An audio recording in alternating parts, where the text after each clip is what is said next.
Okay, you're ready to go. All right. Good afternoon, everyone. This is a meeting of the city's capital committee. Today is March 23rd, 2026. Thank you all for joining. It's been a while since we've met, and I wanted to go over it and just bring you up to date on some things.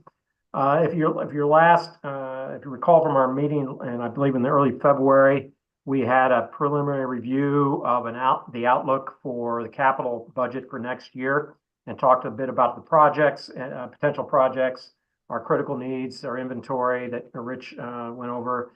And then we sort of went on a hiatus pending reviews from the Citizens Advisory Committee. So we had a number of weeks of meetings with the Citizens Advisory Committee, and they received some presentations with various departments. And then we also got their input at the end of a survey. So with a survey at the end of the process. So what I'd like to do here today is just present the results of that survey, and then we can get into any updates we have for our outlook. And then Rich has got some recommendations he'd like to discuss, and we can get into that. And then we'll just take it from there and see where we go. So let me share, let me pull up the survey results and start sharing my screen here.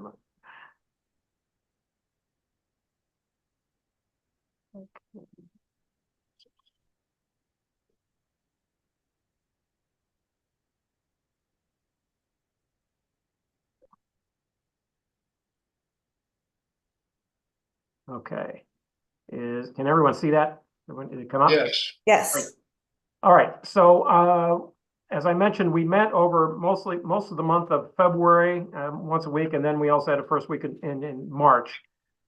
We had presentations from all the key categories of needs, starting with, I believe, parks and courts and streets and fire department, and then building and fleet and all of that. So let me just summarize what our results were from the Citizens Advisory Committee.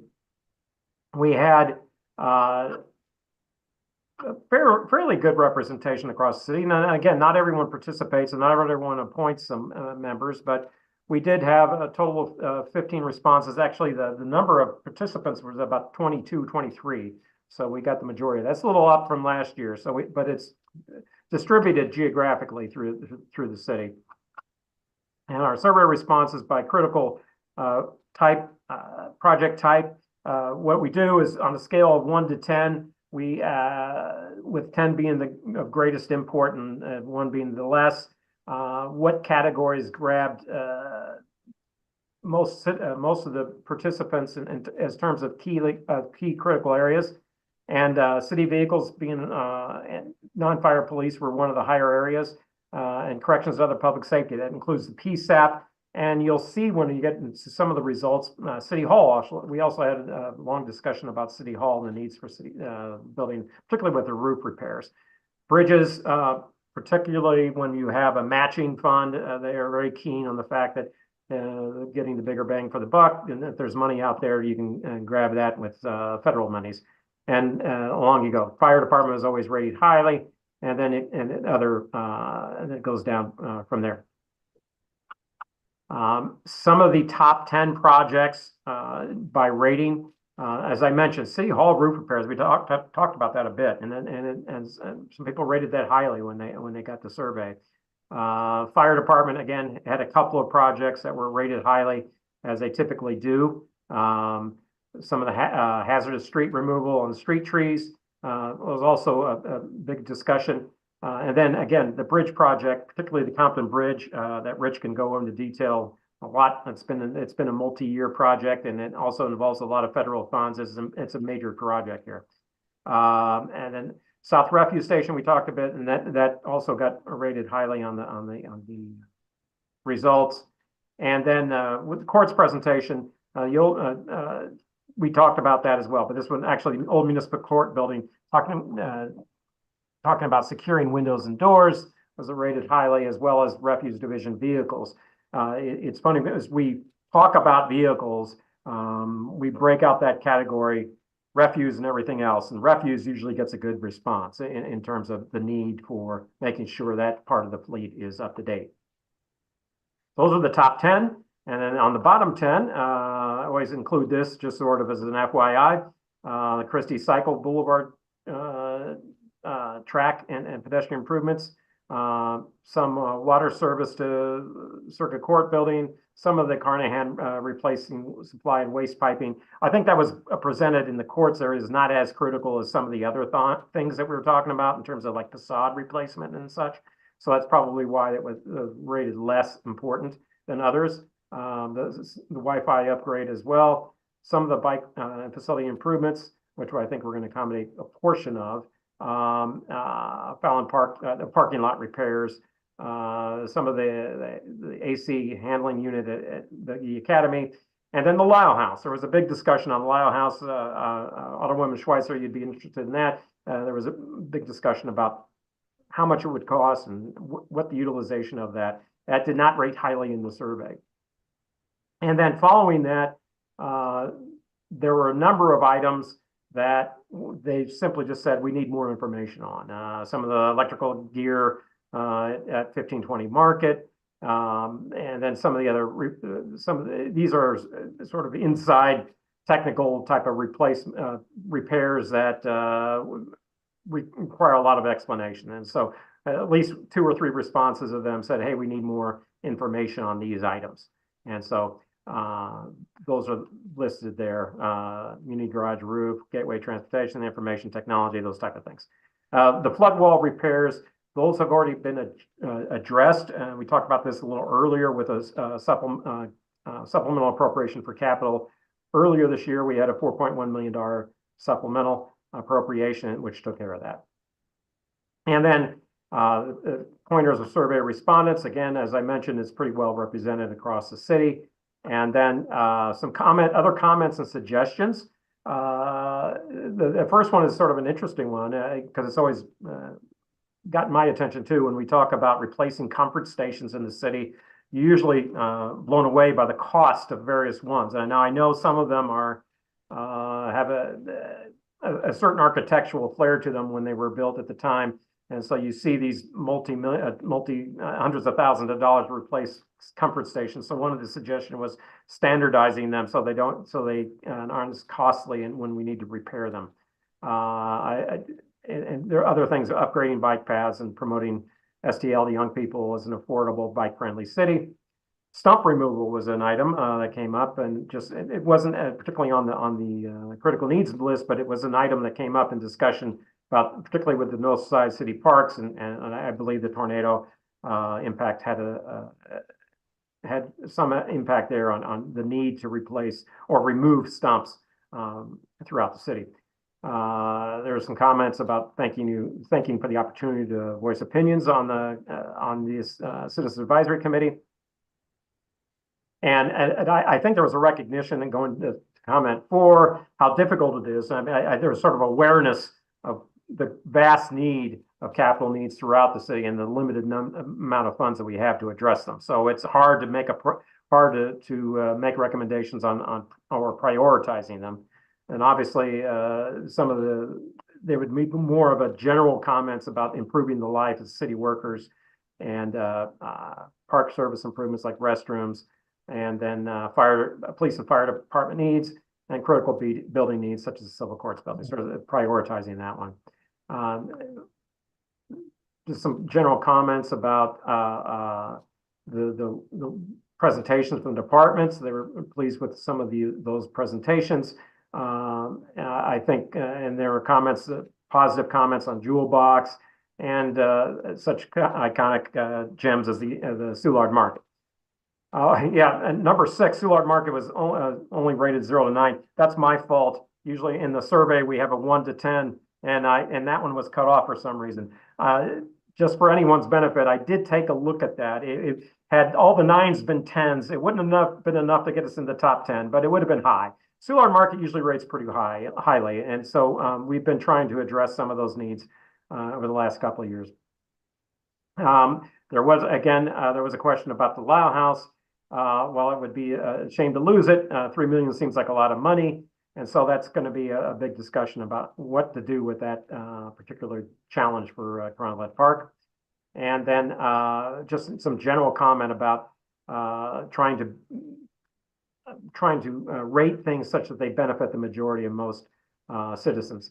And I think, again, when you have such a vast majority of projects far exceeding the amount of funds we have available, I think the thinking was there, trying to get as much bang for your buck in terms of reaching most citizens as you can with the limited pot that you've got.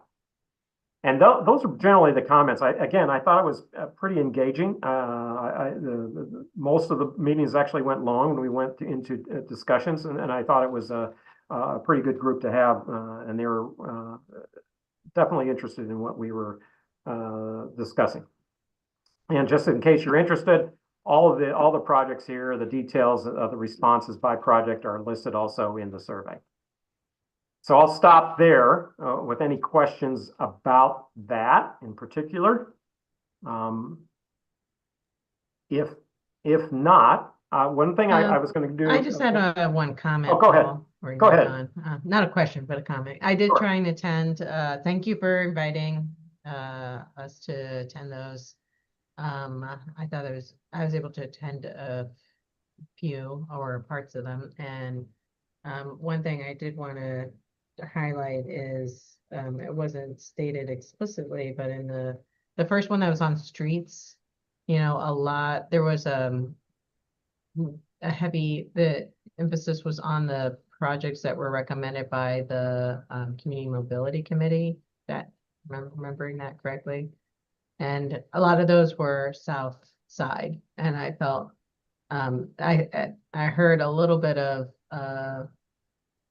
kind of frustration with that, those being the ones that were talked about more versus there was just like, I think there was one street project that like crossed over to the north side, but yeah, I heard a little bit of, frustration with that and some of the questioning and comments, but just that was the only thing that like I appreciated being able to join as well, and I thought members of the committee asked really smart questions, and we're appreciative of the task we have before us in terms of balancing needs and critical needs and even more critical needs. Right. So right. not even right. needs and wants, but like I agree. Yeah, it was very good give and take, I thought too. Well, thank you, Christine. Yeah. All right, before we get to Rich's discussion, Rich had put together some recommendations. I did want to share with you, just sort of refresh your memory about the budget outlook summary. And so I'm going to share that really quickly. I'll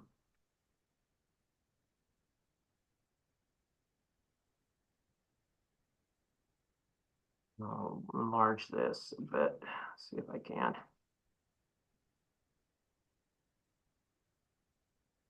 If you remember, this is what we talked about in February. There has not been any changes in terms of estimated revenues and such. I did want to call attention to a couple things. One, we do have another $1 million in interest earnings from the citywide capital. So this number was 3 and now it's 4. So that's a plus. And also updated that refuse garage debt service. That was paid off in the current fiscal year. So that's an obligation that we don't need to continue. So that fell off. Otherwise, this is basically the same exhibit we had back in early February. And it's a total budget of about $50 million that we're addressing. And some of the 5-year projections here are also attached. And I'll share later what our 5-year projections are on capital, just as an FYI. Obviously, we're still focused on FY27, but it just gives you an idea about what we've benefited from this over the last few years, aside from ARPA, is that we've had surpluses in the last few years. And that's great in terms of providing additional capital, but it's not a recurring source. So over time, particularly if you hit a recession or something, that's going to go away. And so you can't rely on that going forward. And so it's just something to keep in mind when we're going on that. Okay, well, I'll stop sharing on that and then pull up. And then that'll lead me into Rich And I'll pull this up on screen. And so if you wanted to start discussing this, let's see. So, Paul, did you want to mention anything about the possible second part of a GOB or a lease purchase for anything we don't get? Yeah, and that's a good segue for you, Rich, because you've got both. Because one of the things we talked about, and just briefly, was that we've got that limited amount of funds in the capital budget. But then we also have the second tranche of general obligation bonds. And this goes back a couple of years when we received from voters the authorization to issue $50 million in general obligation bonds. And we issued something like 21 or for project purpose, $21 million in projects. And it was sort of timed for whenever the levy would be expiring so that we could do so without increasing the tax rate. Well, now we've got the opportunity to do another 23 or $24 million worth of projects this year, and that would be later. So in supplementing this limited amount of money in capital we have, just about $50 million, we also have the opportunity to identify another $20+ million worth of projects that don't make that list into the GO. Now, the GO, the general obligation bond issue, that's a little more restrictive in that it needs to be such that the items that you're funding have a maturity such that you can issue bonds and they last as long as the useful life of those projects are lasting as long as you're paying the debt. And so it's like going out and financing a house or a car, and that you don't want to have to replace that item before you're finished paying off the debt. So that's some of the restrictions there. And what Rich has done, and we'll take a look at this exhibit as soon as I can come up with it. Let's see here. I know I've got it here somewhere. There it is. Okay. And it is basically making recommendations for both the capital funding for FY27 and the later the issuance for the general obligation bond. So let me pull that one up. And I'll make this, and I'll make this screen so you can actually read it here. Okay. Okay.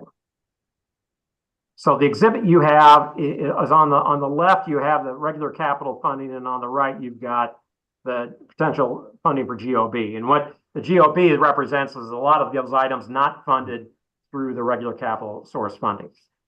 So Rich, I'll actually turn it over to you if you want to go through the list.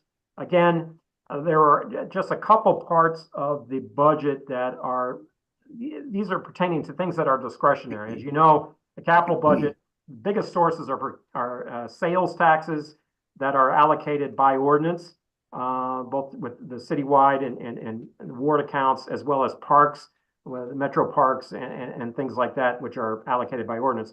But then you have a couple of discretionary items. One, you have the gas tax, which funds projects for roads and bridges. And then you also have those surplus monies, in which we talked about coming into the supplementing the capital budget. So most of what Rich is talking about is going to be discussing are those items where we have discretion on both the gas tax revenues as well as those have surplus monies. So go ahead, Rich. I'll leave it up to you. All right. Thanks, Paul. Good afternoon, everyone. So as I do every year, after we do Citizen Advisory Committee, and I sit through all those meetings with Paul so I can actually hear and answer questions to the public on all these different items, then look at the surveys and understand where there's an appetite to do things.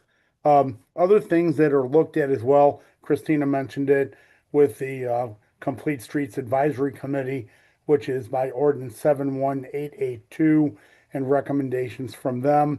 And then also another thing that I consider very highly is projects that we have federal grants on. So particularly streets and bridge projects where we applied East-West Gateway and we come up with 80% federal funding and we come up with a 20% local match share to build those. So I'll start at the top of the list. So the building repairs and equipment, the BPS building repairs, there's $1 million there. We talk about this every year. This is for all kind of issues that come out throughout the course of the year. Plumbing, electrical, mechanical, roofing, tuck pointing, just about anything under the sun in our many, many buildings across the city that, we have a failure that is not funded in a budget. It's not funded by capital, and we generally have to make immediate repairs in order to keep the lights on, keep the heat on, air conditioning on, and keep the city functioning. And we use this regularly with facilities management and keep these buildings operative. So the $1 million that represents will easily be used throughout the course of the year on those type of discretionary projects. Hey, Rich, I'm sorry. Ben, you have your hand raised. Did I skip over you? Yeah, thanks, Paul. Rich is basically addressing what I was interested in understanding as a first-time member of this capital committee, and that is, how do you incorporate this citizen advisory feedback? Is it layered in here, or is it just in your judgment as you hear it? Anyway, I'd be interested to understand how we account for it, and what does the governance require as it pertains to that feedback. Over. So for me, what I tried to do is look at everything that was on that survey that people commented on, and I tried to pair up what I think the immediate priorities are from listening to the directors, reading the notes that they submitted with the budget and with the available funding. And then, with this opportunity to have a GOB funding, what you'll see is that everything on that survey is incorporated in one of these three proposed funding sources. The only items that are not included in there were cleaning of HVAC ducts at fire stations, which Paul and I deemed are a maintenance item, which will cover through budget, through replacement and upgrade of exhaust and removal systems for fire stations, which my facility staff and I are already working on funding that. And part of that funding will come out of these miscellaneous building repairs that we're talking about. The civil courts building new water service, which the courts deemed as being not critical, and they asked us to move that into the needed column. The Carnahan Courthouse replaced water supply and piping, which they deemed not critical, and they were actually started on a portion of that under their own funding. The Carnahan Courthouse sound Wi-Fi upgrades, which are included in the courtroom modernization project, and the SLMPD Academy replaced a 25-ton AHU unit. Everything else in the St. Louis Police Department communication building partial radio system. And everything else is included in one of these three funding sources. And the reason we also didn't include the police department is because Paul and I discussed this, and as everyone is aware here, that is under a very deep discussion with the mayor and the police board. And of course, Paul's involved in that with the budget allocations. And so we didn't feel like we wanted to muddy up the waters by adding yet another funding source to add things to that discussion.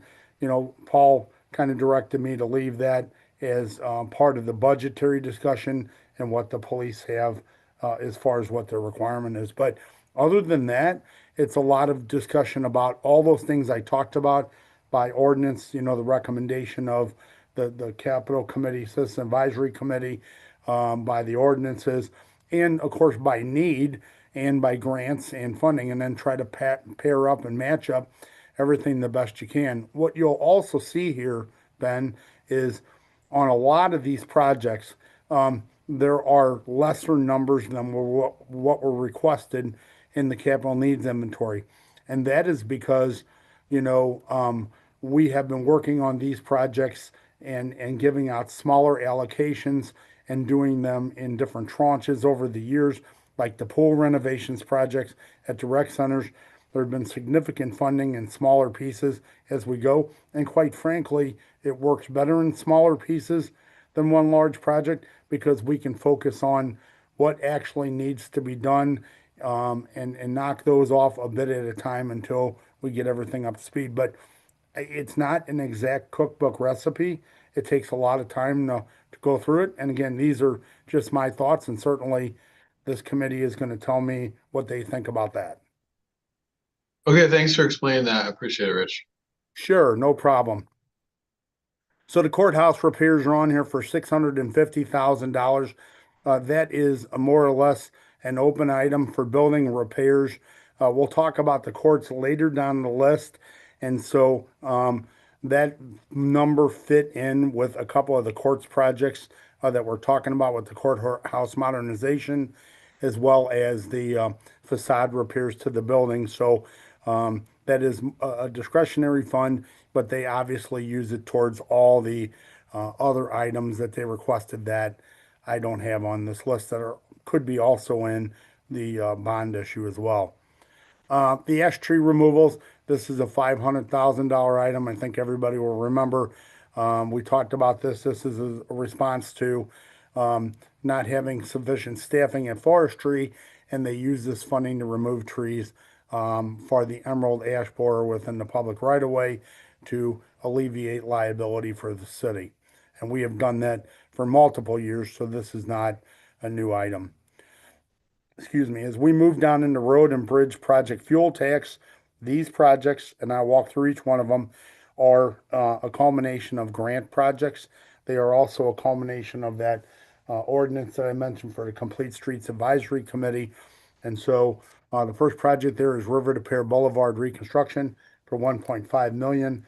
Refresh everybody's memory, 2.4 miles of roadway reconstruction between Gravois and Lansdowne, geometric changes, safety enhancements, median construction, multimodal improvements, guardrail installation. This is an East-West Gateway grant project. That is the fund that we need for this year. And it is also a Complete Street Advisory Committee recommendation. Traffic management enhancements phase number 9. Let me get to this one. That is East-West Gateway grant project. That is also a recommendation from the Complete Streets Advisory Committee. Traffic signal replacement on McCausland, to Canterbury to Etzel. That is a, $1 million ask. That's what's needed for this year. That's traffic signal replacement, signal interconnect, approximately 20 traffic signals, ADA curb ramp improvements, and sidewalk improvements north of Delmar. The next one is Christie Boulevard Cycle Track. That is a request from the Complete Streets Committee, and that is also an East-West Gateway grant project as well. The ask there is for this year is $500,000, 1.2 miles of sidewalk level greenway extension, roadway narrowing, safety enhancements, multi-use bike and pedestrian facilities, as well as new pavement. The next project is Lindell Multimodal Improvements. That is also an East-West Gateway grant project. That is also a Citizen Advisory Complete Streets Advisory project request. That is 1.3 miles of two-way cycle track from Kings Highway to Vanaventer, a road diet, bus boarding islands, ADA improvements, and new pavement markings. And again, that request is $100,000 for this year. The next project on I the have list. to update that description there. I see there's just an error. I'm gonna copy that, so. Yeah, and by the way, all these descriptions are on the city's budget website. These were all provided as part of the Citizen Advisory Committee. These are all, I'm taking them directly off the presentation, Paul. Got it. The next is Kings Highway traffic signal improvements, and that is phase 10, and that is Kings Highway McCree to Schollmeyer. The ask on that project is $300,000. That is traffic signal replacement and signal interconnect. That's approximately 17 traffic signal replacements. And again, East-West Gateway project, and Complete Streets Advisory Committee request. The next project on the list is bicycle facility improvements. And that one is not a complete streets ask, but it's a complete streets ask, but not a Great East West Gateway grant project. It is locally funded.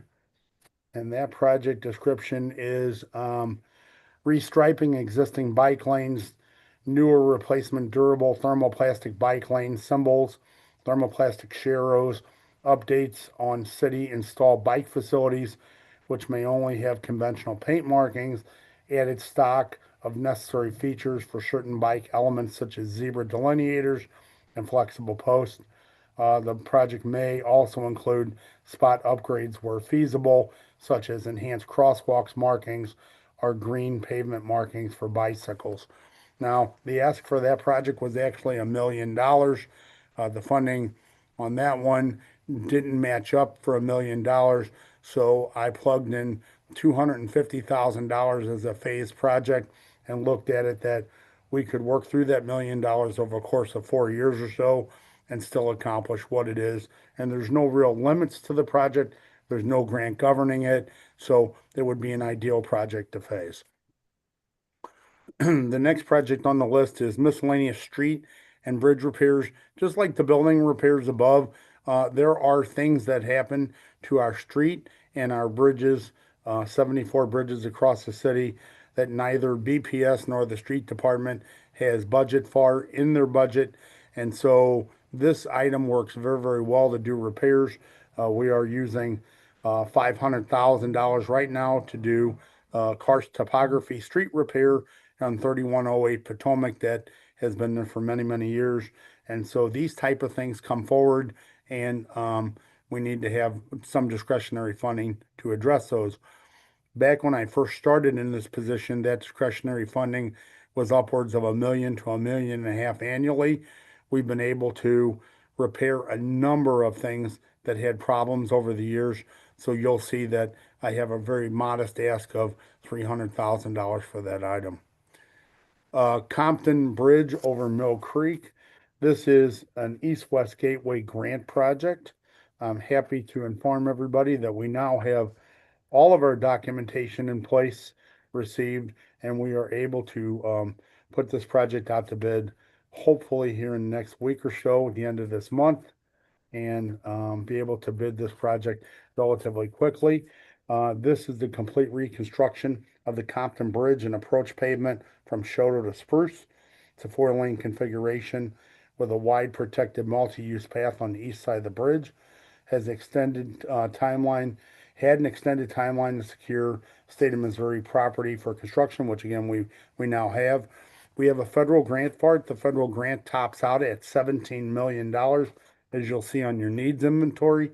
And so therefore, we need some additional match share funding to build this project. Now, we'll take the bids. We'll see where the bids come in. We believe that it's going to be a little bit north of what we're asking for here. But again, I plugged in 2.850, as close to 3 million as I could get, and be within this road and bridge fuel tax funding. If we move on down to the next one, the ADA transition plan, that is not a grant project, but it is a complete street ask. And so, get to that description.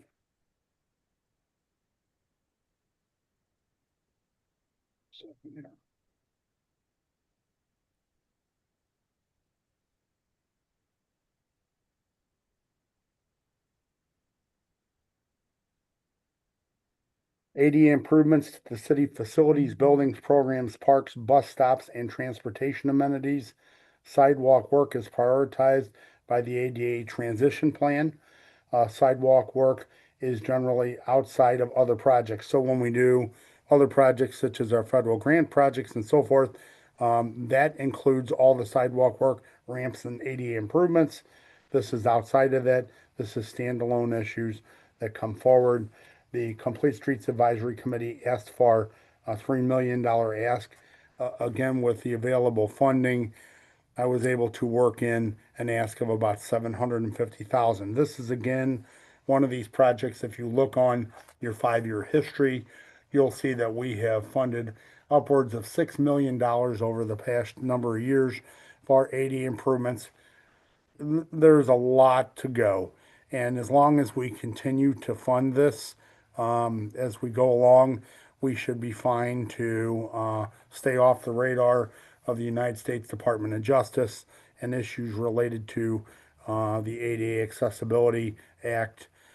And again, working closely with David Newberger and my staff to continue doing ADA accessible items throughout the city.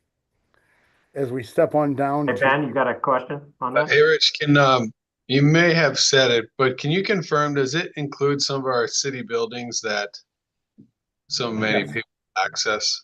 Yes, it includes sidewalks, everything within the city, including accessibility to programs. So whatever that would mean to get someone to a program, even if it took an elevator or something like that, it could be included in the ADA transition plan. Do you know where City Hall stands on that? I mean, we watch it every day with people struggling to get. Oh, yeah, well, we haven't disabled entrance, which is the north tunnel. We are upgrading the remainder of the bathrooms within City Hall to meet ADA requirements. We are working on a plan to put an ADA entrance at the south parking lot, but it has been extremely challenging, and so we've never really came to a part where everyone is happy with it because it takes up a lot of the doorway on the parking lot. And so we're working towards it. I mean, we're relatively compliant, but I think we could always be better. Okay, I just learned something here too. So if you have mobility issues, you can come through the tunnel entrance. Is that right? Yes. Yes, the north tunnel entrance to the basement, to the elevator, and upstairs. And currently, the restroom that's adjacent to the elevator in the basement is ADA accessible. Okay.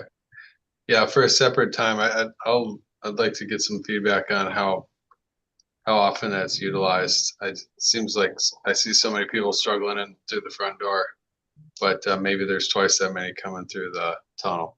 It's awfully difficult to tell people you have to go all the way around to the back of the building to get in. And again, that's why we continue to look at the south entrance where the parking lot is, because that would make the most sense if someone is coming to City Hall. Right. Okay, great. Thanks for the feedback on that. Sure. All right. The next we will talk about parks. And so parks had a substantial number of needs. First of all, Soulard Market was on top of their list. I have Soulard Market. They had asked for $2.5 million. Again, we have spent money on Soulard Market over the past number of years. Looking for the numbers we speak here. But we have invested substantial amount of money in pieces. Soulard Market, we have put about 5.7 million into it previously.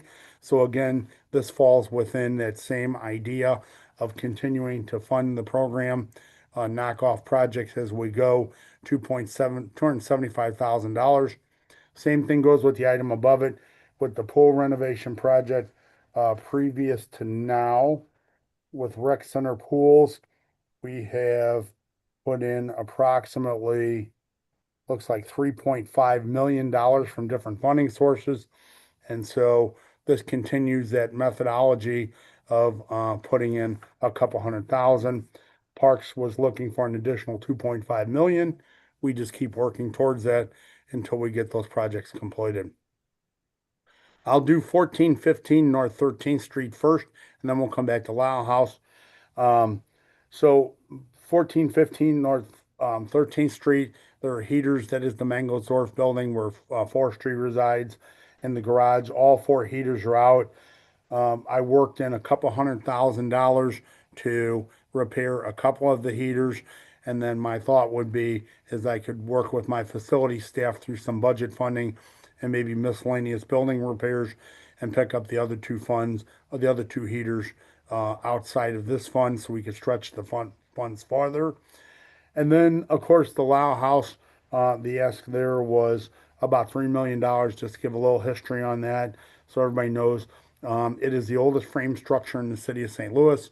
It is in Cronolette Park on the south side.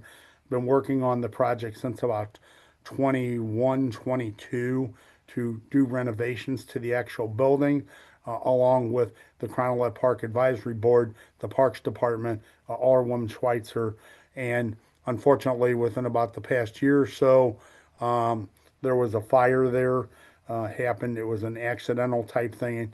It was deemed not to be arson, accidental. It did significant damage to the structure. The structure today is boarded up and has a chain link fence around it. The estimated cost to come in and repair that structure is about $3 million. And so, again, with there is some additional funding that the Parks Department had put within their budget.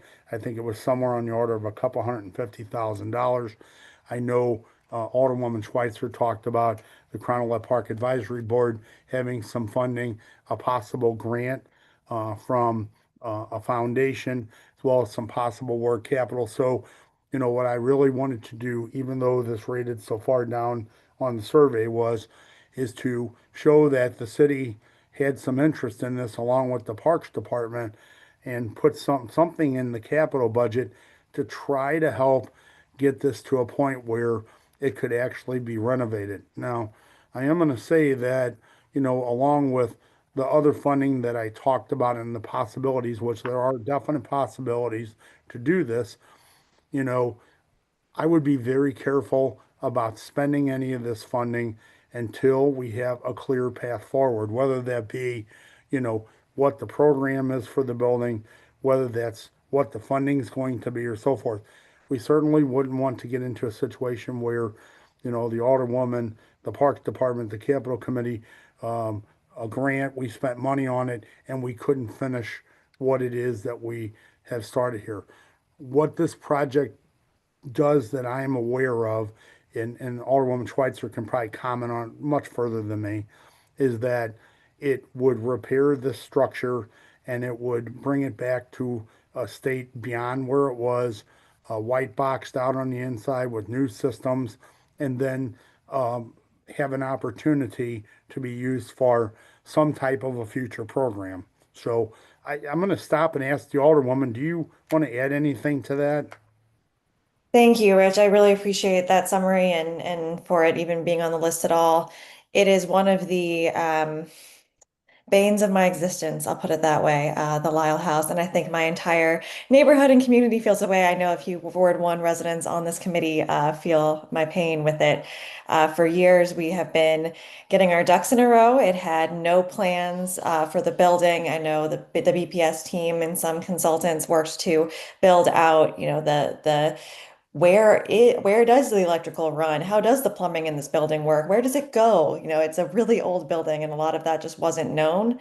So once that information was in hand, it was less than 5 months later that the building caught fire and is now in the current condition it's in. So we got to a really close point to making it a building that could be used. And then this happened and it really set us back, really hurt morale, I think, as well, around the renovation work in the community.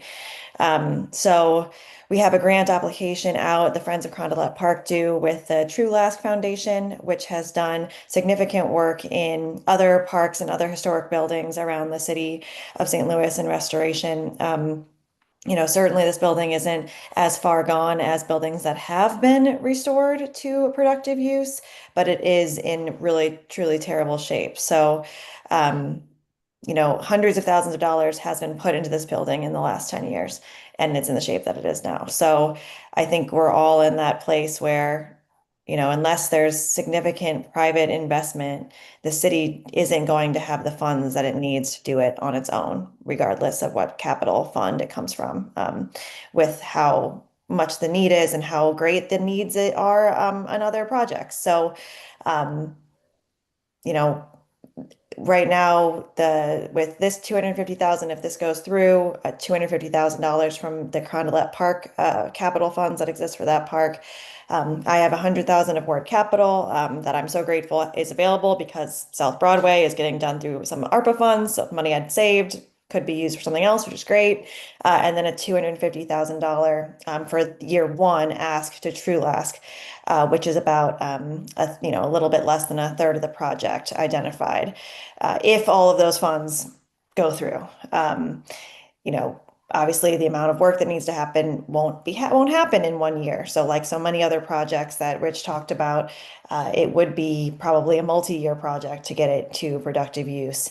But unless it has a roof that goes on it and unless it becomes watertight, we might as well just spend the money to demolish it.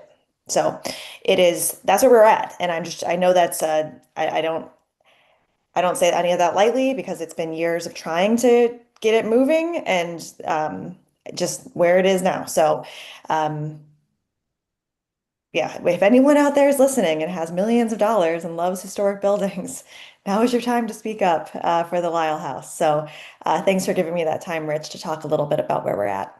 Yes, ma'am. Thank you so much for your description. Yeah, So, and I'll add that too. And thank you, Alderwoman. I know that's been a sort of a conundrum over the last couple of years, and I think since there is no disposition, particularly about what happens to how these funds go, which direction, I think it was just important that one way or another it needs to be addressed, and we do have some funding here to take whichever path it needs to go. And so that I think that's important. So because one way or the other is going to have to be some solution. Ben, you got your hand raised. I appreciate the discussion as well.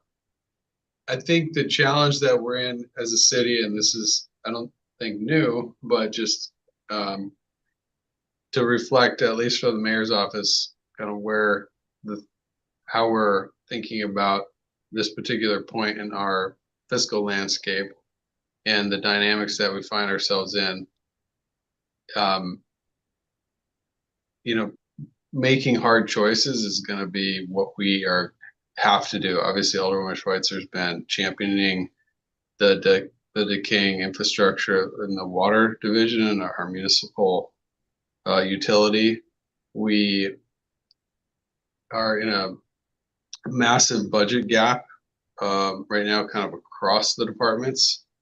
And I think we should be very careful about also, as much as we love some of these historic facilities, if there is no path that has at least grant money on the table, I think it would be difficult to justify using those resources for something that has, when we're not funding critical infrastructure.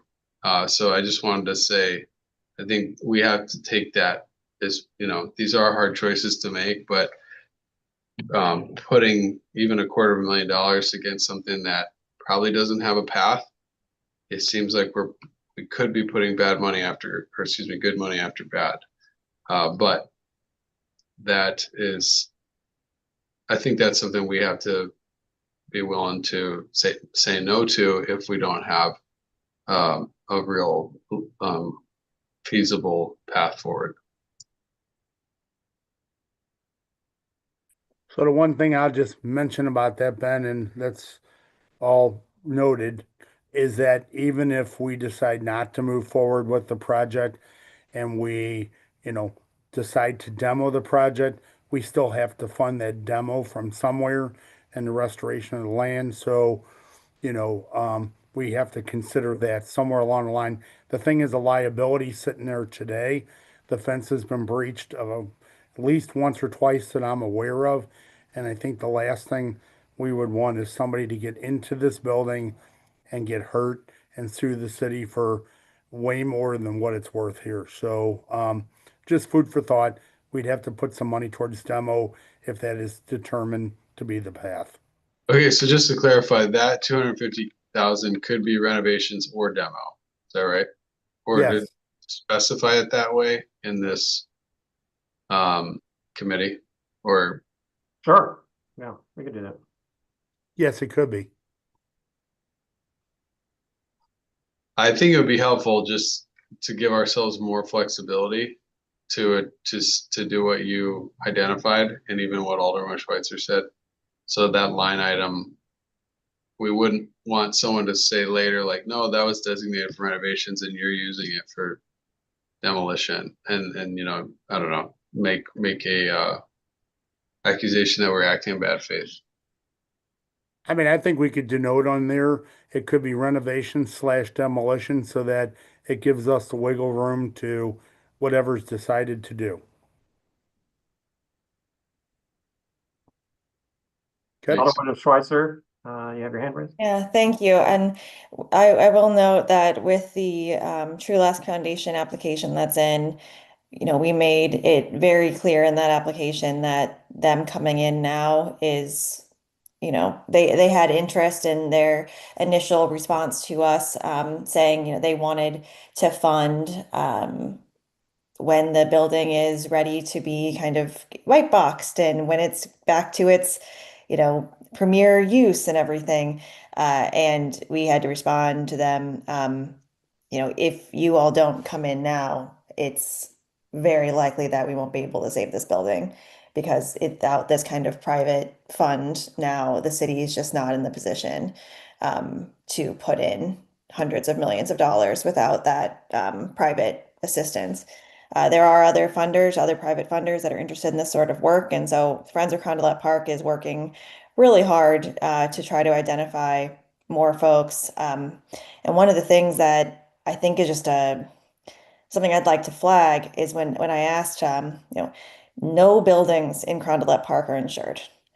And that is scary when you think about our boathouse, our pavilions, our bathrooms, the Carondelet Recplex thankfully is insured, but the rest of them are not. So, we've had fires in some of the pavilions, and what happens if that catches on fire? We're just demoing every city building because we don't have them insured. And I think that is something that is really tough because we have put so much money into the Lyle House over the last 10 years, hundreds of thousands of dollars with window replacement, with different work that's happened, with the plan to get it to the point where we could actually do the repair, do renovations, and then it's all sunk cost at this point, because we can't recoup it. We don't. They're not insured. I know we're self-insured as a city, so how does that work with all of this? It's just something that I think is potentially a bigger problem down the line as well. I can address a little bit about the insurance. Yeah, I think that's a bit of a cost. Most of the buildings that we do have insured are the ones that have debt service out at Sandy on them. You're required to have insurance. But otherwise, it's if the city incurs damages, we're pay as you go. So and that's I mean, you could go in a different direction with that, but then again, you'd have less on an operations side, given that you're going to be paying excessive premiums for the insurance itself. So, it's a trade-off. I mean, and it's just one of those things that you have to consider when doing these things. I mean, if you did have insurance premiums, you'd have less money for capital on the parks. So, again, it's one of those things you review and have to debate when you're allocating a limited amount of resources.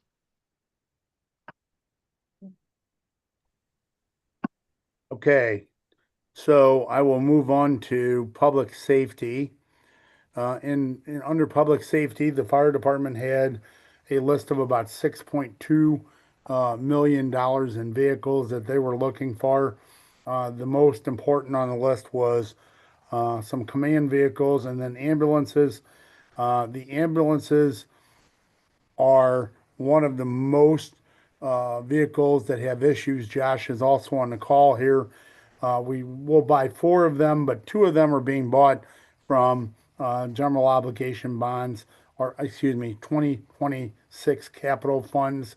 And then the rest of the vehicles that they were looking for, other than one 100-foot platform trucker proposed to be over in the GOB. So you'll see that I covered them over there.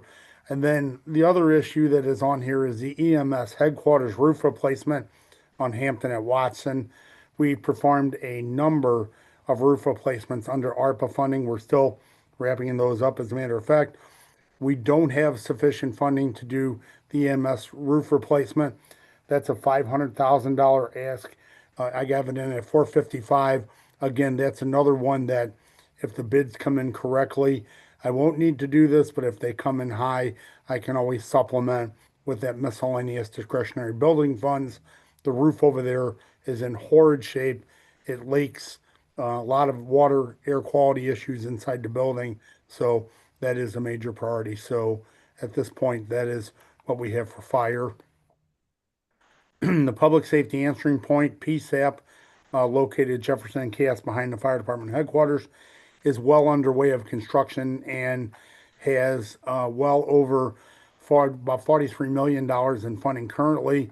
We are about $12 million short for purchasing the radios, the technology, the furnishings, fixtures, and equipment, and some exterior work to the building.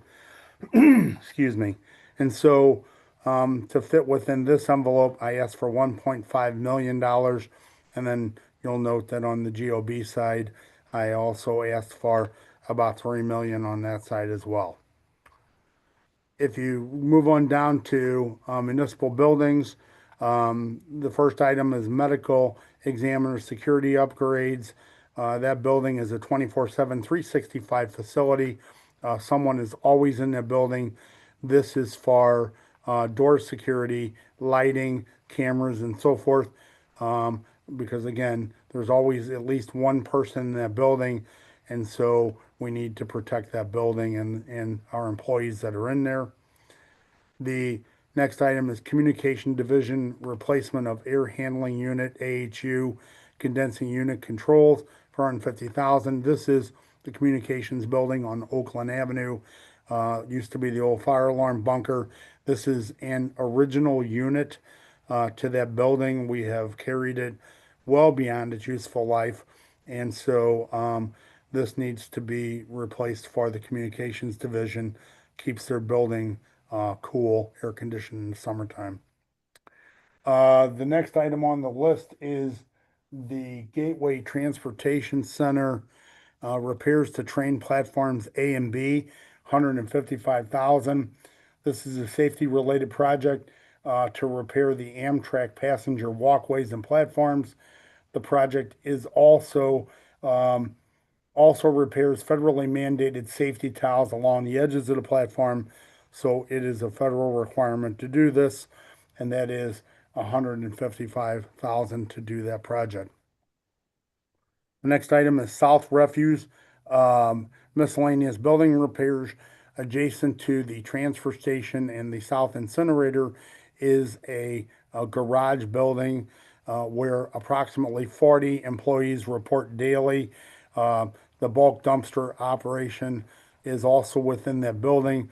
The roof leaks, the electrical is in very poor condition. The locker rooms, the offices, the break room, everything there is in very, very, very poor condition. And also the heating in that building generally does not work. And so the original ask for that building, I believe, was $600,000. In order to phase an approach here, I asked that we put $200,000 in the program, and we can phase repairing this garage just like we have a number of the other things above. The tow lot relocation. The tow lot is currently on Hall Street. It is in a very small facility. The actual building was damaged by a tornado, not the tornado that damaged North City, but the summer before that actually lifted the roof up and set it back down on the building. The building is in very, very bad condition. The tow lot gets broken into regularly. There's no way to secure that. So what this $150,000 stands for is a design, to start a design to move that facility to the old MSI site up on Hall Street. As you all probably know, MSI was torn down. The site is vacant today, nothing there. There's about 30 acres of open ground. Not necessarily that the toll lot would take all 30 acres, but it could be moved to that location, fenced in, and have, facilities that are appropriate for our employees to be in. Hey, Rich, I'm glad you described that because I was a little confused about what that was. It was a small dollar amount and I didn't know. So in terms of describing it for our exhibits, it should say tool lot relocation, what design or plans and design or what? Yeah, I think that would probably be a good way to put that. It just Okay. as Ben mentioned before, maybe we disclaimer that so somebody doesn't think we're going to move it because the estimated amount right now is about $6 million. It could be less than that. We don't know. We really need to get into a layout. We need to see what we have, what we can move and use, and so forth. So yeah, Okay. that'd be a good idea. We could call Okay. it full All right. lot design. Great. And Ben, I Um, see your hands up. Go ahead, Ben. Rich, I really appreciate you including it, based on the conversations we've had with Director Jackson and obviously the tow lot and our capacity, the whole operation is a big priority for the mayor to address, just based on some of the challenges we have with vehicles around the city. So on a time horizon, if we don't have any additional money allocated toward it, does that mean nothing would happen till FY28 other than design? I think it's going to take some time to do a layout. I think it's going to take probably a matter of 6 months or so to get a program put together. I suppose you could put something into the GOB there or any other funding source that would fall behind that. But I think what I'm just trying to get here is get the ball rolling a little bit. And I think, yeah, I would agree if there's no other funding sources available, no appetite to put it into the bond or any other funds, then it would have to wait until this time next year. That's correct. Okay, could we consider it then for a geo bond? Absolutely. I think, yeah. Okay, I'll pause there. Well, the only concern I would have on that is that you got to have, particularly in the GOB, you need to have it fleshed out a little bit in terms of what dollar amount you're going to have. I don't know necessarily whether it's been fleshed out where it needs to be. So, but with that caveat, I would, sure. And Jim, I see your hands raised.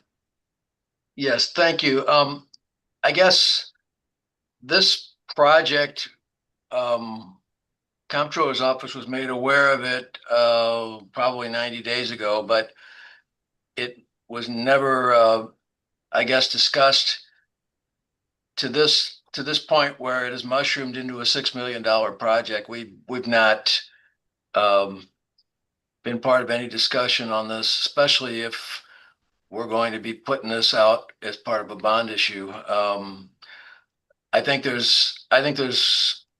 just think there's a lot to talk about in terms of return on investment and that sort of thing. Although we certainly support the concept of getting more cars off the street and generating more revenue. We would just like to be part of any future discussions on this particular item, if that's okay. Absolutely. Yeah, just another comment on this one, Rich. So can you, from our, to Jim's point here, we obviously you had some discussions with the streets department about obtaining, looking at other options to try to enhance their capacity, with other things, potentially purchasing something. This was definitely the less expensive way to gain additional capacity. I think we still don't really have the full cost figured out, but we do think this is significantly less expensive than other options. So happy to have maybe like a small working group on that. I guess my point here is I don't want to find ourselves in a situation where, okay, we like MSI, we do the design, it looks like we could pretty quickly move and at least start to gain some of that capacity that we need for getting more cars off the streets. but then, there's no capital to put against it. So I don't know if there's some middle ground here where we can, at least have a small amount to start a project with beyond just the 150,000 for design over. Well, the other question I had on this specifically is that we are contemplating putting money into the repair facility for our dumpsters and the building under which Rich described down at South Refuse. I believe that sooner or later SLDC is going to put together a plan that's going to use that entire facility to create a south terminal similar to what we have at the North Dock. And what I'm getting to, Ben, is we have to have a home for those people as well. And it was always discussed that MSI, they used to do it up there before. And maybe this could be a combination tow lot facility and a place where this dumpster repair area could be. And again, it's not for this discussion, but I guess we have to be cognizant that 30-something acres up there could be possibly utilized for more than one thing. It makes sense to me. Again, I worry about getting, like, pushing off any expansion to FY 28.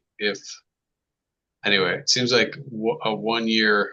I know design does take some time, Rich, but at the same time, is there a way to preserve some flexibility that if we were able to get through and start something sooner to at least gain some capacity there, that we could, is there a mechanism to do that? Or Yeah, I mean, I think, and I hear you. I think there has to be some design done. I think the challenge I had with the funding for capital is there just isn't a lot there to do something there. Now, if the appetite is to, get it quicker sooner than later, we look over at the GOB and figure out what would the priority be over what. There's a little bit more room there to play with. I mean, I think at the end of the day, yeah, we could get some fencing up and get a lot in place and start doing some pieces to it. It just, I would hope it's cheaper than 6 million. We own the land, but there's, until I get into the design, I really hate to say that's where it would be. But yeah, I think we could, if it's a big priority, then we look at the GOB and see where it can fit. And to your point, Rich, construction trailers, fencing, porta potties, to get it started, to meet what Ben's looking to do, we could do that for us. I would think a limited time while we're working through the rest and still benefit from the revenue derived from having that up there in a larger footprint. Well, right. And the other thing is I hate to give the employees the worst place to be in than where they are today. I would really like to give them an upgraded facility. They've lived in that for a long time. So, yeah, we just need to look at it and see if we can get something moved along. I mean, theoretically, you would think it's a fenced area with rock, but you have fencing, you have lighting, you have all the MEP, you have all the sewer work and electrical that is not there. So there's a lot of utility work that'll have to be done because that was all abandoned when MSI was removed. Right. So yes, we'll look at it. okay, so does that mean we could put some kind of small amount against it in the geo bond? Or does that mean we use what's already there? Well, I think it would mean that and again, we haven't talked about the GO bond yet, but it would mean that on this list that Rich has devised for the GO, something else would have to go out, right? Right. Yeah.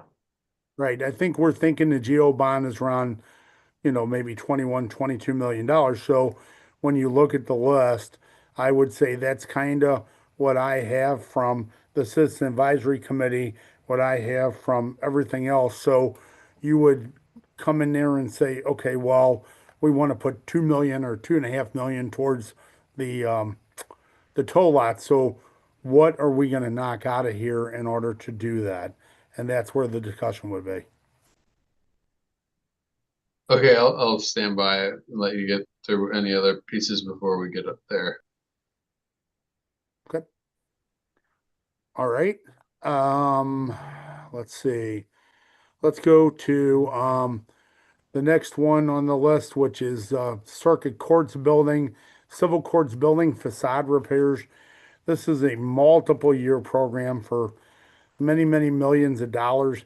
What this $600,000 represents is it completes phase 1B of the project, which are critical face panel repairs to keep the face panels from shifting and falling off the building. We've already done about 850,000 in repairs to that building. This completes phase 1 of that work. And then courtroom modernization, the courts asked for about $1 million to do that. You'll see I pencil in about 600,000. That coupled with the discretionary fund up at the beginning of the conversation would give them their million plus a couple $150,000 of other discretionary funds. And Paul, I don't know if you want to make any comments about, courts and where we should be with that. Yeah, if you recall last year, the courts gave us a rather significant bill on capital. We are able to accommodate most of it. This also addresses most, though not all. So basically, we're trying to piece together both from the operating budget, the capital budget, and the GO, so that we don't get in a bind with the courts in terms of how we fund this, because they can come back and say, oh well, we insist that you fund this, and then our options are off the table. So we're trying to be as accommodating as we can with the sources that we've got, and that's what this does. We're sort of in the middle of trying to accommodate as much as we can, and we'll see if this works, basically. Okay. You want to go? All right. And then the next item would be circuit attorney. Item very similar to what we talked about. The medical examiner's office is, door codes, cameras, security items for the circuit attorney's office. And then we moved down to information technology. There were a couple items there that were asked for. The first one was switch network recapitalization. And so that one is poor user experience, vulnerability of network due to manufacturer no longer supporting devices, degraded network performance, and increased likelihood of major network outages around the city. And so that ask was originally for $100,000.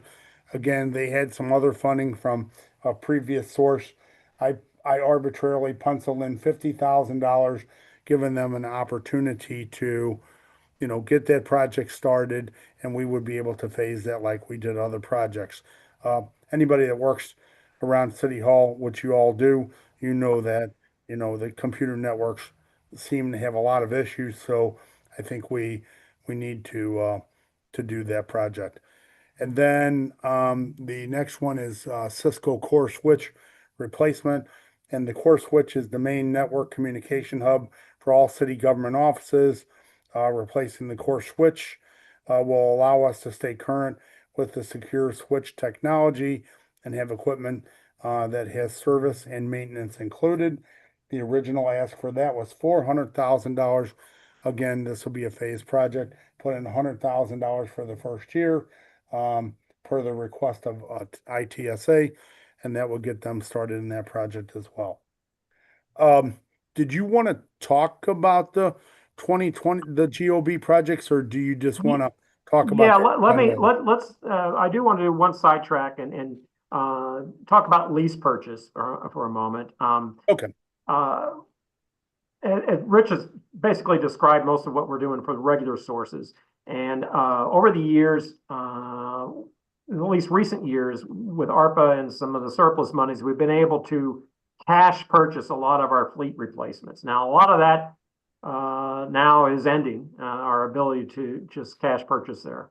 And previously, what we did was enter short-term lease agreements, which allowed us to purchase and replace much of our fleet equipment.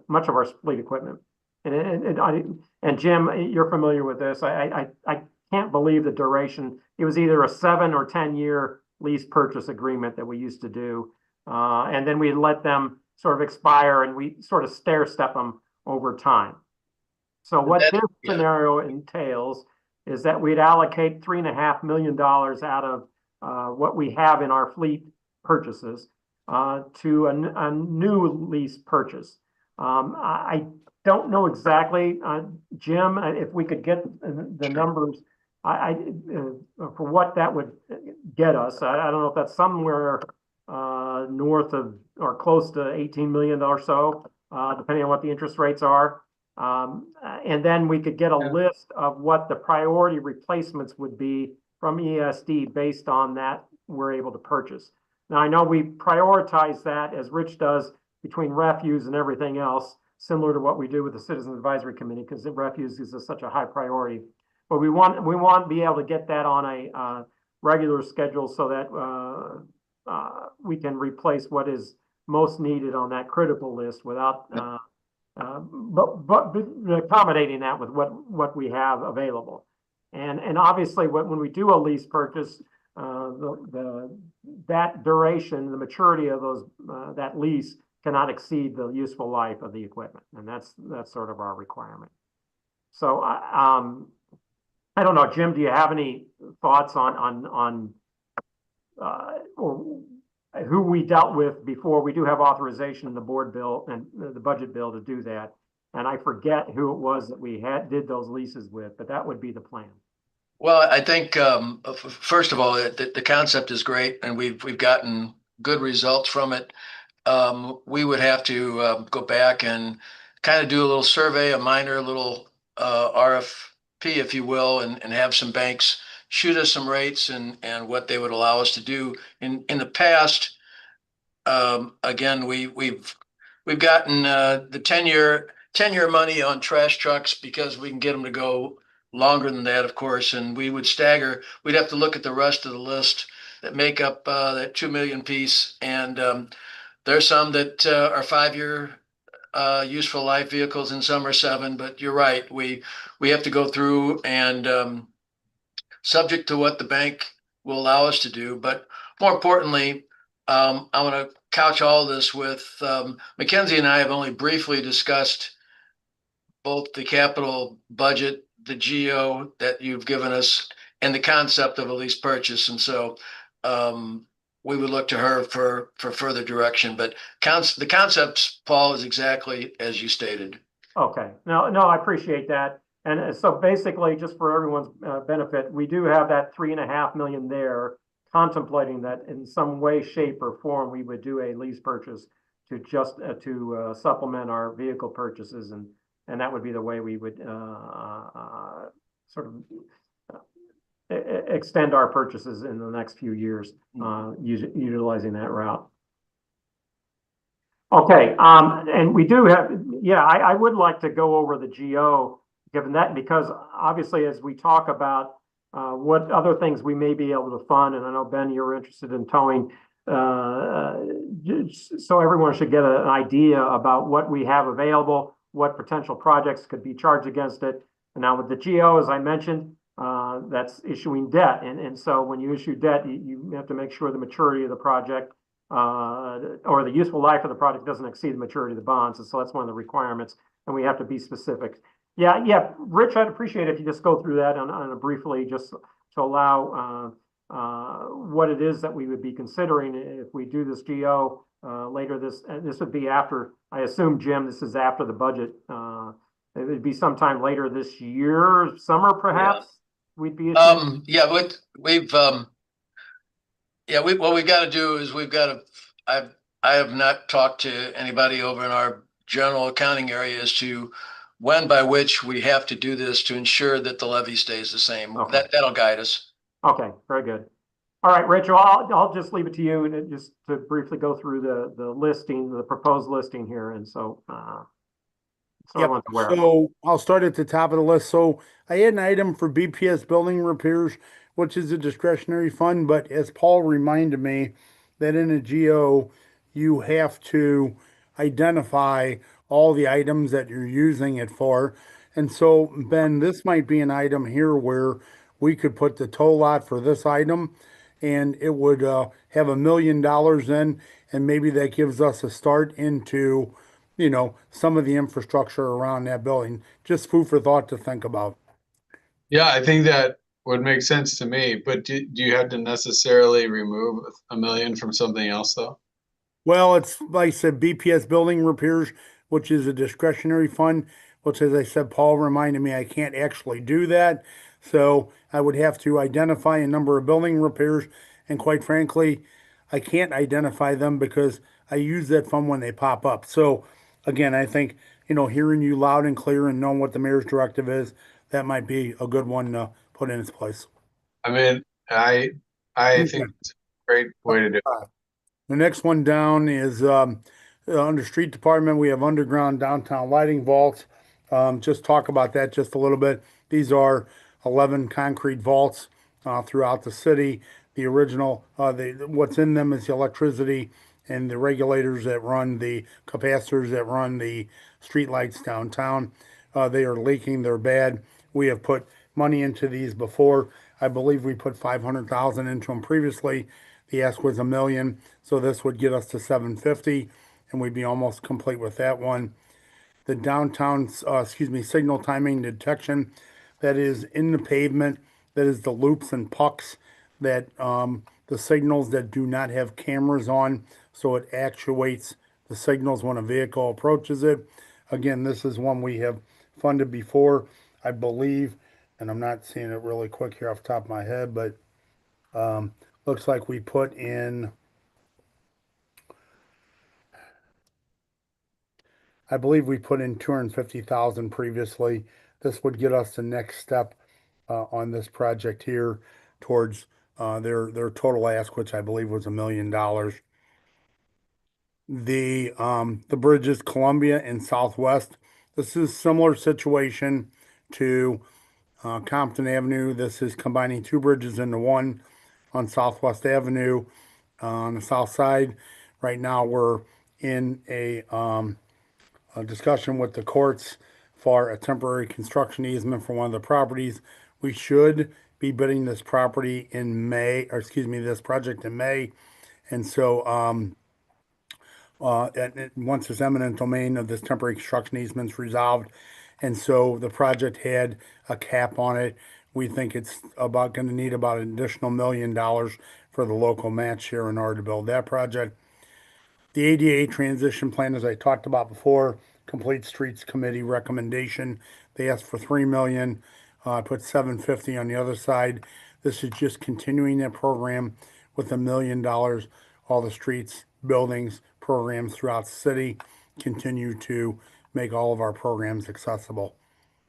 Under Parks Department, these were all their asks on their list. Bear Brothers Park Comfort Station, remove and replace it. It's condemned, 1.7 million. O'Fallon Park YMCA parking lot repairs. The parking lot up there goes into rain gardens and is all breaking off and falling into the rain gardens. There are a lot of holes and issues with that parking lot. It needs to be resurfaced for about $750,000. Clifton Heights Park Comfort Station roof and deck replacement. That actually is a replacement of the comfort station itself. That building is as well condemned and needs to be removed and replaced. It's currently closed.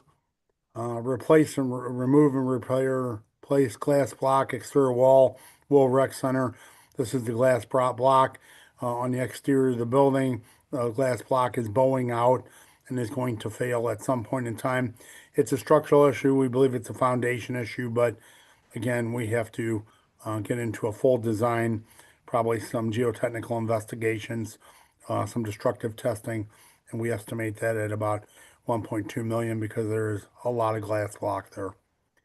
Hazardous tree removal, this is an item, and Paul, you can tell me whether or not we have budgeted for this in the budget for the Parks Department, but this is again staff shortage, and Alan and Greg came in and asked for additional resources for hazardous tree removal, whether it be within the right of way outside the Emerald Ash Borer or within city parks.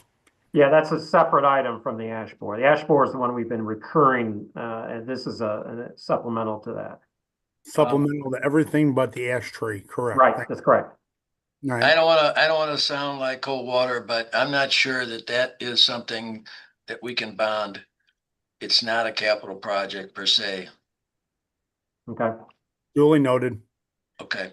Under public safety, this is the list of the vehicles that the fire turned in, other than the ambulances, 8 Command Tahoes, all-wheel drive, 616,000, 2 passenger vans, 120,000, 177-foot Quint, which is a small ladder truck, 2.2 million, a heavy-duty dump truck with plow and salt truck. That's what they use in the wintertime for their headquarters, their other facilities, and their fire stations to remove snow. And then one shop truck at $100,000. And all those, again, are beyond their useful life and need to be updated and replaced. Then we have installation of fencing and parking lots at 4 engine houses, 23, 28, 31, and 19 for about 280,000. That's requested because the lots are not secure. The firemen go out on calls and their personal vehicles are broken into. All the other fire stations have at least 8-foot chain link fence around them that's lockable and secures their vehicles. Replace carpet with vinyl tile on fire stations for 250. This is on the second floor in the bunk quarters. Remove all the carpet squares, carpet tiles that are there that are stained and dirty and moldy and everything else they are, and put in a heavy duty vinyl tile that can be mopped and maintained by the firemen. And then fire station driveway aprons. This is the lead into the fire station from the actual street apron.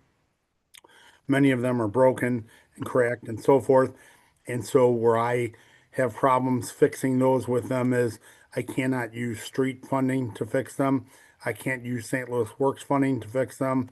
So it really is a building maintenance fund. And as you see, $500,000 is a lot of funding to replace these.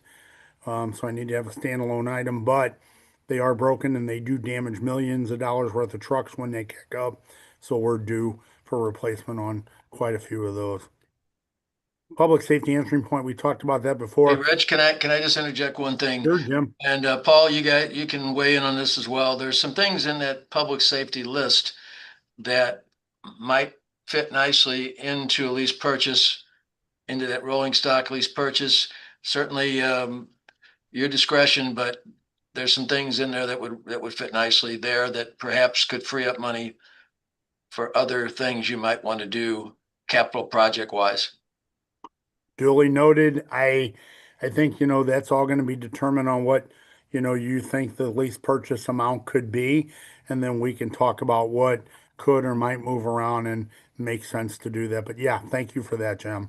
Surely. All right, public safety answering point, 3 million. That's in addition to the 1.5 million, 1.3 million. I hit 1.5 on the other side. Again, that gets us to 4.5 million of the 12 million remaining. And then, the question was asked, well, where would the remaining funds come from? We still have public safety Eco Devo funds that fund about 1.8, 1.9. So that will get us yet a little closer. We would probably be within about $4.5, $5 million of having all the funding for the PSAP facility, which is currently being built, actually. Just another note on that one. We'll probably need to get a little more specific into what that would mean. Is it equipment? Is it brick and mortar? We would have to be a little more specific for bond council purposes. $6 million for Motorola radios, $3 million for the rest of the technology in the building and FF&E, and then about $3 million to finish the exterior of the construction. Okay, well, just pick one that would have a useful life equal to the length of the bonds that we'll sell. Right. So, Okay. any of it would work, but that would be perfect as the description rather than that general category. Sounds good.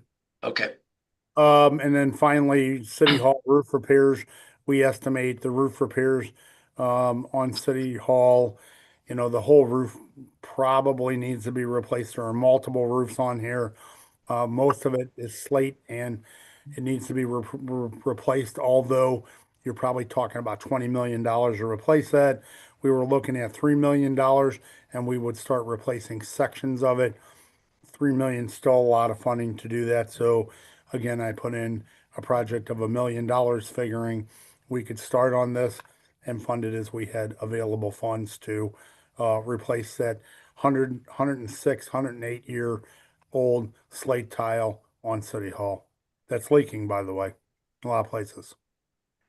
And then we continue on a little bit here. We have 1520 Market doors and facade repairs. So that description is replace the broken and operable automatic entry egress doors of 1520 Market. The doors have been operable for some time, many years actually. In addition, water has leaked into the facade above the entry, causing considerable deterioration both outside and inside the entry and egress points. The issues have caused considerable accessibility issues, coupled with an appearance issue, which is an embarrassment to the city for any visitors in this building.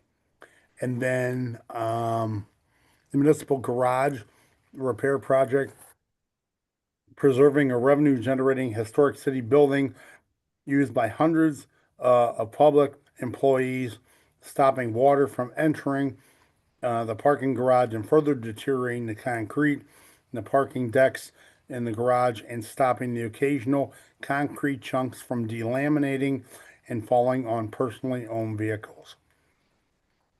And then we have the civil courts building and facade repairs. So that one for 4.5 million, part of the program I talked about before. What that 4.5 million actually does is, if you look at the top of the building that the Sphinx sit on, it's a green metal roof that is called a Zagorate roof. And that Zagorate roof, to remove and replace it, which it leaks and has a number of issues in it, is 4.5 million. So that would replace the actual green roof on top of the civil courts building in conjunction with all the facade repairs. And then facility court and juvenile detention doors, lock, residential unit, 900,000. Amanda Sadomka talked about that one a little bit. Basically what that does is it takes a non-secure dormitory at the juvenile detention center and retrofits the doors and locks to make it a secure facility so that they can house more juveniles in the building in a secure area, which they're currently short on. And then finally, the Hyper-V server replacement for ITSA. All city network storage, website, and IT services rely on server nodes, quicker server response times, enhance user experience, improve uptime, and Dell warranted maintenance on all devices. If the production stack goes offline, all city IT services will go down, rendering the city IT useless until parts are found, maintenance techs are located. It says the city maintains a 7-node Hyper-V SAC, and the oldest of these devices is beyond the end of its useful support, requiring third-party warranted services for parts and repair. So that's all the GOB items. Great, thank you, Rich. Yeah, and Jim, as you mentioned, we have to make sure that those items on the GO are suitable for funding with a GO. So it may be a matter of reviewing both columns, and maybe there's something we can switch from one column to the other and move it back so that it's appropriate based on the funding source, and so we can do that. And there are also, as we mentioned on a couple items, need a little bit more better description on what those are, so that we either whether it's the toll lot relocation, we can just, that's the design, and also what it is, what we're doing on the GO, so that those who are reviewing it for suitability to the GO have a little bit more detail into what that's being funded. But that's basically what we're looking at. I know this is a lot of material to go over.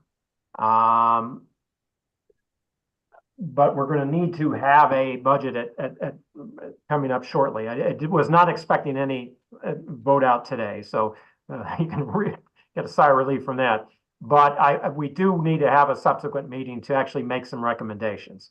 So what I was hoping to do is schedule another capital meeting within the next week, perhaps maybe a week from today, if we could, just to make those recommendations so we can get something prepared to go to E&A in April. So we'll be reaching out to you. In the meantime, if there are items that come out or ideas that come up and we want to delve into further those items and flesh them out a little bit more before we have the final meeting, just please let me know and we can do that. Yeah, again, we do need to come to some recommendation again within the next week or so to do this, and so just take all we've got into account, and hopefully we can come up with a package that sort of, I know it's not going to be perfect, but it will address what we can do with what limited resources we've got. So yeah, Ben, go ahead. Yeah, that sounds good to me. Thanks for proposing that. So you're saying next Monday afternoon, is that right? Yeah, if that works, Michelle's out, but I was looking at the calendar, and that would fit the schedule so that we can get something out by the end of the month. Alderman Schweitzer, you got your hand up? I just wanted to take the time to thank you all for all this work. It's an incredible amount to put together, and also to the Citizens Advisory Committee who gave so much time as well. I know that they spent a significant amount of time. Monday, March 30th is my birthday, and I will be here if that's the date that we're doing this. And I expect that I get to choose one item with no questions from all of you. Just kidding. That's a joke. Anyway. I actually have a conflict that if we're doing the same time on Monday, just something I think will be hard for me to move. So okay. Well, I definitely want to either, I mean, we could try Tuesday as well, but we definitely need it within the next week to come up with a meeting time. So we'll be reaching out to get something scheduled so that we can do this. In the meantime, you've got your sort of exhibits. I did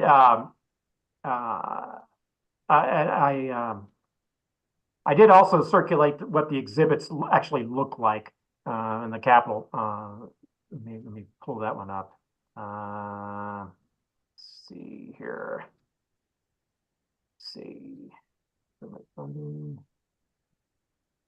not it.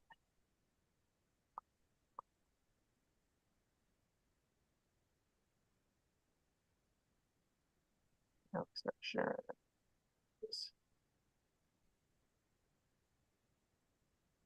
So up on your screen is actually what the Capitol exhibits look like, would look like, going over all the things that we've discussed today, as well as some of the citywide and the parks exhibits, which we'll have to word, and particularly with the Lyle House issue that we talked about earlier. So we can wordsmith all of that, reflect what we discussed today. But just take a look at all of that. I think it's important also with the GO that we do have a recommended list, because when we go back to, let's say, the courts, we've got something to point to. And when they say, hey, where's our projects? We can point to that list, say, here's what we're recommending. It's not going to be part of Board Bill 1, but it is part of the GO that we anticipate going. And I think that's important to show that. So it's something that we're going to have to do. Let me see who am I chatting here. Okay, we'll get the meeting scheduled. Accommodate everyone's schedule. Is there anything? That's all I've got. Is there anything else? Any other outstanding questions on any of the material?